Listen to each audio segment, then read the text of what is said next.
Okay, I just wanted to, to show you a few tidbits about things I like or about ways to do things. I love it when we have a layout with crystals and they just happen to flash when we take that picture because they show up so well, just like this one. But when we have a chain, they don't always show up so well, such as an EI 5045. In this particular case, when I took the screenshot for this picture, I just could not see the crystals at all. You just couldn't see them in any of the blackened areas. And I don't know in this video because the pictures are rather small. If you looked in the guide, you would be able to see it better. But when it took me, I bet I took this picture 8 or 10 times so I could see the crystals flash. I don't expect you to do that. I'm just saying when you're having a really hard time seeing them, it helps if you have that wee little bit of sparkle. See, I've got them around the bombs, and then I've got a little line right here at the line of vision. So, that's, those are other things to look for when you're doing your layout picks. See if they show, especially in those dark areas, what you need to see without having to mark them. Now, there's a couple other things I wanted to go over with you here. One is, when you do your full layout picture, if you find that drawing additional lines, such as, like this is the direction, let me do it. It's better if I show you. This is direction where you start, okay? Oh, that color didn't turn out well.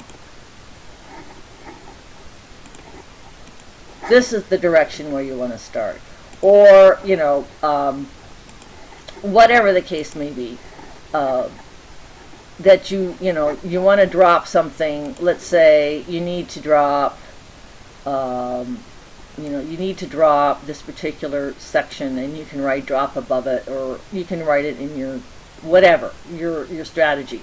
But you can draw all of the extra things that will help you with your strategy guide, as long as it doesn't get too busy, to keep you from taking additional picks. You do whatever you can to help explain what it is you're doing, and sometimes you just have to take additional picks. Now, there's only one more thing I want to show you, and that's when we need to make a correction in our labeling. I've gone over this before in one of the earlier videos, but when you put so many things together, sometimes it's just easier to refresh. Let's say this was 54-1, or whatever the case may be. What I need to do is I need to find a background color that I want to use. In this particular case, we are obscuring some of the bubbles, but we're not obscuring any of the obstacles. So, it's not going to really make a big difference here. So I would use, let's say, work with what works well for you. Color 1 is our text color, which of course would be white or yellow. Color 2 is our background color. I'm going to go for this light color here. Now, what you need to do is hit your text box, and see, look at that. Oh, look, I don't want it to show like that. I want it to go back to the original to show you exactly what we usually do.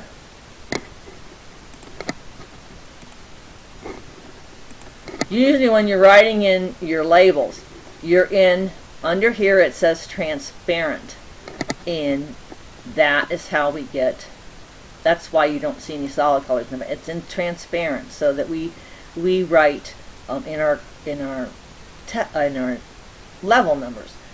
Now, if we made a mistake, we'll need to put in a background. What I'm doing now is and I know you can't see this, there's little spots on this text box, and you can move it to as close to the label as you can, okay? Or close to, yes, to your level number as you can. Now, this is when I hit opaque. Remember, color 1 is your text, color 2 is your background. When I hit opaque, my background shows. Now this picture is already reduced to 500 pixels. I have found that using a 36 font works well. We use 48 on our big pictures before we reduce them. But once they're reduced, using a 36 usually works out pretty well. And I'll write in here EI, whoops, not exactly like that, EI, oh, let's say it was 55.1. Okay, just as an example. And see, I can even, look at that. I can make it even closer. Nope, I can't make it, see, I can't go any closer than that because my line starts to show back there. So this is as small as I'm going to be able to get it. And there is your corrected level number. Something else that I want to show you, you may or may not need to use, but if you want to, you can, and it brings out, I know you can see this cursor moving around, but I can't. There, now I can. Get my hand to move. Let's say I want to draw a rectangle around something, okay? To point it out in my layout. We can actually outline it in the color that we want, in a solid color. Okay, let's say I want to do these dunes. And I just draw, whoops, I forgot to take out my background color, didn't I? Excusez-moi. Let's go back. Let's get rid of this text first. And then we'll go to here. And let's see if I can do it this time. Okay, red is the rectangle. Sorry for all this moving around. I'm having a terrible time with this mouse. And I keep losing my cursor. I've got to get it back to transparent, and I got to figure out how to do that.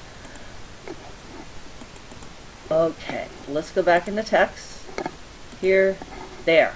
Now I'll change it to transparent. I knew there was a way. You just have to keep marking it. Just have to keep marking it. Okay, here's our rectangular. Here's our outline. We want a solid color. And I'm going to go around these dunes. And it's still coming back red.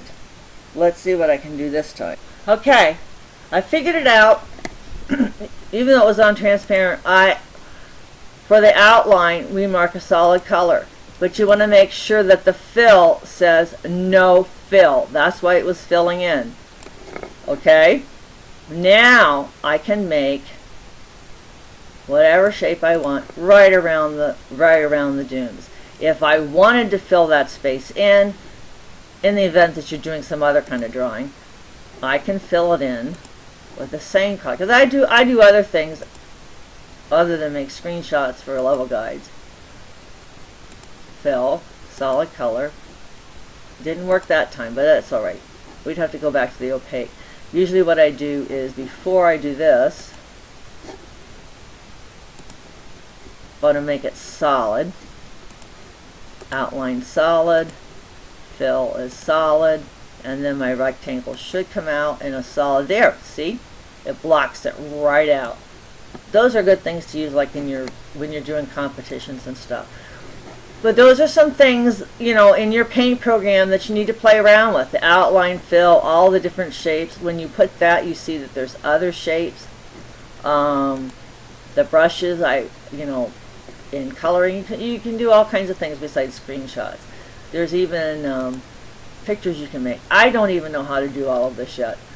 So, I think that pretty much explains everything. If you have any questions, if you have any ideas, if you have any suggestions, please get in touch with me. I will put these videos in our docs for making level guides in hopes that they will help you do our atypical layouts, the ones that we don't usually use, that that you can make exceptions. Anything to help you make a better picture and explain your strategy better. Okay?